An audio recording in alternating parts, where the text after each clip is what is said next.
So we are going to see a next video, and we are going to discuss basics of chemistry, organic chemistry, which is learned by you in the 11th class, but we discuss also. ठीक है, look, 1 degree halide, 2 degree halide and 3 degree halide. Okay, देखिए what is the 1 degree halide. 1 degree halide का मतलब होता है कि जिस carbon से हैलोजन कंपाउंड अटैच है वो फर्दर कितने कार्बन से अटैच है, इससे हम डिसाइड करते हैं कि हैलाइड हमारा. देखो, हैलाइड की बात नहीं कर रहे हैं, जैसे कोई भी कंपाउंड हो, चाहे अल्कोहल वाला हो, चाहे अमीन्स हो, चाहे एल्डिहाइड्स हो, 1 डिग्री है कि 2 डिग्री है कि 3 डिग्री है. तो 1 डिग्री हैलाइड का मतलब जिस कार्बन से हैलोजन अटैच है वो फर्दर कितने कार्बन से अटैच है. ठीक है, अगर ये हैलोजन से डायरेक्टली अटैच कार्बन केवल एक कार्बन से अटैच होता है तो उसे क्या कहते हैं, 1 डिग्री हैलाइड कहते हैं. ठीक है, मान लीजिए इसको हम कंप्लीट कर दें, CH3 CH2 CH2X. ठीक है, तो अब ये हैलोजन डायरेक्टली इस कार्बन से अटैच है और ये कार्बन फर्दर कितने कार्बन से अटैच है, 1 कार्बन से अटैच है, तो ये क्या हो जाएगा, 1 डिग्री हैलाइड. अगर यहाँ हम अल्कोहल कर देते तो 1 डिग्री अल्कोहल हो जाता है. ठीक है, आगे देखते हैं. 2 डिग्री हैलाइड की बात करते हैं, तो यहाँ पर क्या हो जाएगा, जिस कार्बन से हैलोजन अटैच है वो फर्दर अगर 2 कार्बन से अटैच है तो उसे हम क्या कहेंगे, 2 डिग्री. जैसे, और ये क्या हो जाएगा, CH. यहाँ पर देखिए हैलोजन अटैच, इस कार्बन से अटैच है हैलोजन और ये फर्दर कितने कार्बन से अटैच है, 2 कार्बन से, तो ये क्या हो जाएगा, 2 डिग्री हैलाइड, या इसी को हम क्या कह देंगे, सेकेंडरी हैलाइड. ठीक है, और ये क्या हो जाएगा, 1 डिग्री हैलाइड या प्राइमरी हैलाइड. ठीक है, उसके बाद क्या होता है, 3 डिग्री हैलाइड. तो 3 डिग्री हैलाइड का मतलब क्या होता है, देखिए 1 डिग्री 2 डिग्री 3 डिग्री का मतलब कहाँ से आएगा, जब आप इसकी स्टेबिलिटी चेक करेंगे. स्टेबिलिटी चेक करेंगे, अभी SN2 रिएक्शन पढ़ेंगे, nucleophilic substitution bye molecular reaction. तो वहाँ पर जब कार्बोकैटायन बनेगा, ठीक है, तो कार्बोकैटायन बनेगा, तो कार्बोकैटायन कैसे बनेगा, 1 डिग्री कार्बोकैटायन है, 2 डिग्री कार्बोकैटायन है, 3 डिग्री कार्बोकैटायन है, कैसे पता चलेगा.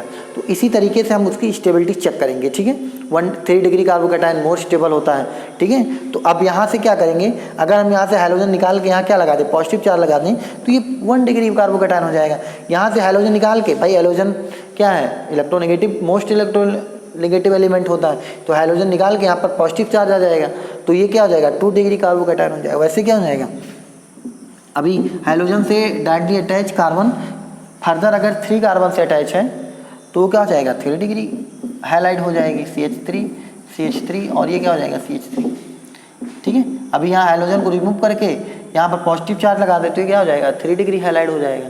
ठीक है, तो अब 3 डिग्री या इसी को हम क्या कहते हैं, टर्शियरी कहते हैं, क्वार्टरनरी भी होते हैं. ठीक है, तो ये चीज़ें क्लासिफिकेशन प्राइमरी सेकेंडरी और टर्सरी पे हो जाता है. अच्छा, अगर एरीन्स की बात करें हम, ठीक है, एरीन्स में भी यही होता है. ठीक है, यहाँ पर क्या लग जाए, हैलोजन लग जाए. ठीक है, तो अब उसको आप चेक कर सकते हैं कि ये फर्दर कितने कार्बन से अटैच है. ठीक है, 1 डिग्री है कि 2 डिग्री है. ठीक है, तो इस प्रकार से हम इसको हाईलाइट के आधार, प्राइमरी सेकेंडरी और टर्सरी के आधार पर इसको हम क्लासीफाई करते हैं. ठीक है, इसमें अगला है आपका एलाइलिक हैलाइड, जो सबसे ज़्यादा कंफ्यूजिंग बच्चों को होता है. एक होता है एलाइलिक हैलाइड, ठीक है, और एक होता है हमारा विनाइलिक हैलाइड. एक क्या होता है, विनाइलिक हैलाइड. ठीक है, तो हमारे NCERT में जो हमारा दिया गया है उसको हम देख लेते हैं. तो हमारे में क्या दिया, NCERT में जो एग्जाम्पल दिए गए हैं उसको हम समझ लेते हैं. ठीक है, तो विनाइलिक हैलाइड में हमको दिया गया है एग्जाम्पल X, ठीक है, और इसको बस हमको इसको समझना है, बस एनसीईआरटी का इसलिए ले रहे हैं कि एनसीईआरटी हर किसी के पास होगी, ठीक है, तो समझ जाएगा, ठीक है। एलाइलिक देख लेते हैं।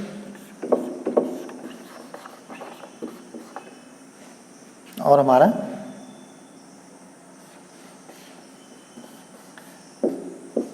ठीक है, ठीक है। अब एलाइलिक है, एलाइलिक हैलाइड है, और क्या है हमारा विनाइलिक हैलाइड है, ठीक। तो एलाइलिक हैलाइड में क्या है, देखिए हाइड्रोजन इस कार्बन से अटैच है और ये कार्बन फिर किससे अटैच है, डबल बॉन्ड वाले कार्बन से अटैच है। अब बात समझ में आ रही ना।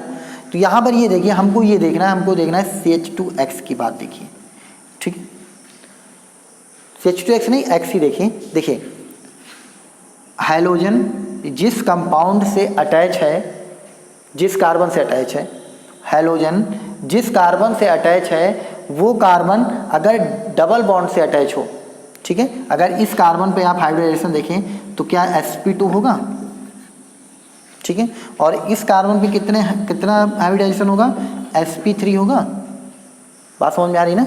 देखो अगर हाइड्रोजन कंपाउंड sp3 वाले कार्बन से अटैच है और sp3 वाला कार्बन फिर sp2 वाले कार्बन से अटैच है, तो ऐसे को हम क्या कहेंगे, एलाइलिक हैलाइड कहेंगे। बात समझ में आ रही है। या इसको आप ऐसे ही अपने मन से आप याद करना सीखिए कि हाइड्रोजन जिस कार्बन से अटैच है सिंगल बॉन्ड से, और वो सिंगल बॉन्ड वाला कार्बन फिर डबल बॉन्ड वाले कार्बन से अटैच है, ठीक है। तो आप अब यहाँ पर ये क्या होता है, डबल बॉन्ड सिंगल बॉन्ड, फिर ये क्या है, हाइड्रोजन है, इस तरीके से है।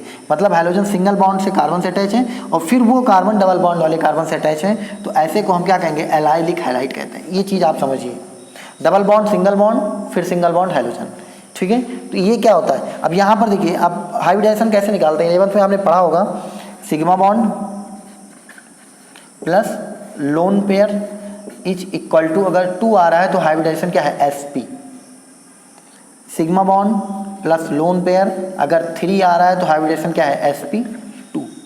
Sigma bond plus lone pair अगर 4 आ रहा है तो हाइब्रिडाइजेशन कितना है, sp3, ठीक है। तो आप कहेंगे सर ये कैसे हो रहा है, ठीक है। तो यहाँ पर आप देखिए इस कंपाउंड को देखिए, तो अगर हम इसको लिखें तो इसको हम कैसे लिख सकते हैं, CH डबल, यहाँ से शुरू कर रहे हैं, ठीक है।